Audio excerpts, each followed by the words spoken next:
বিভিন্ন স্থানে হিন্দু মন্দির ও বাড়িঘর ভাঙচুর, অগ্নিসংযোগ, লুটপাট, হিন্দু মা বোন ভাইদের নির্যাতন এবং হত্যার প্রতিবাদে জামালপুরের সমাবেশ ও মানববন্ধন অনুষ্ঠিত হয়েছে। আজ দুপুরে শহরের দয়াময়ী চত্বরে সনাতনী সাধারণ শিক্ষার্থীবৃন্দ এই কর্মসূচির আয়োজন করে। মানববন্ধনে বক্তারা সারা দেশে সংখ্যালঘু নির্যাতন বন্ধ এবং তাদের জানমালের নিরাপত্তা নিশ্চিত করার দাবি জানান। কর্মসূচি চলাকালে বক্তব্য রাখেন বিশ্ববিদ্যালয়ের শিক্ষার্থী দুর্জয়, তিথি, শান্তা, সুচিতা ও রোদেলা সিনহা সাহা সহ অনেকেই। পরে বিক্ষোভ মিছিল বের করে সনাতনী শিক্ষার্থীরা। কিছু কুচক্রী মহল আমাদের মধ্যে দাঙ্গা লাগানোর চেষ্টা করছে, যেন দাঙ্গা লাগে আবার বাংলাদেশ অকার্যকর হয়ে যায়। এখন নারী, পুরুষ, বৃদ্ধ, শিশু সবাই রাস্তায় নামছে। কেন নামছে? তাদের স্বাধীনতা এখনো অর্জন হয় নাই, বিশেষ করে সনাতনীদের। আমরা যদি এখন মাথা নত করে বসে থাকি তাহলে হবে না।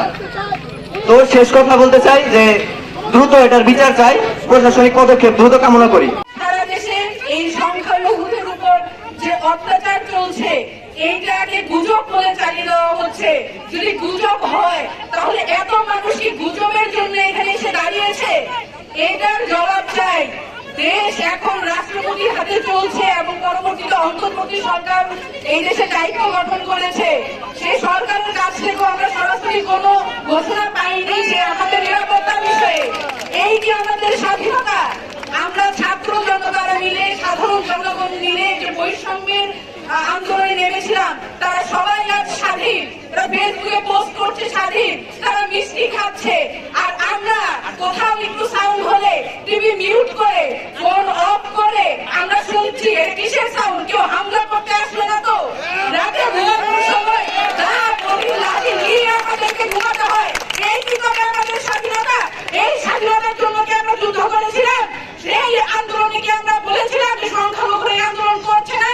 আমরা সবাই মিলে আন্দোলন করেছিলাম, কিন্তু আজ আমরা স্বাধীন নই।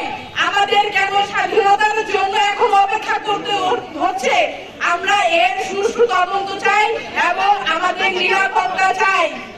সঙ্গে ছিলাম, আমি সর্বত্রভাবে সহযোগিতার জন্য চেষ্টা করেছি এবং সহযোগিতা করে গেছি, কিন্তু সরকার পতনের পর থেকে আমাদের সংখ্যালঘুদের উপর যে নির্যাতন হচ্ছে, যে অত্যাচার হচ্ছে, এখন সবাই চুপ কেন? এইটার জবাব আমাদের চাই।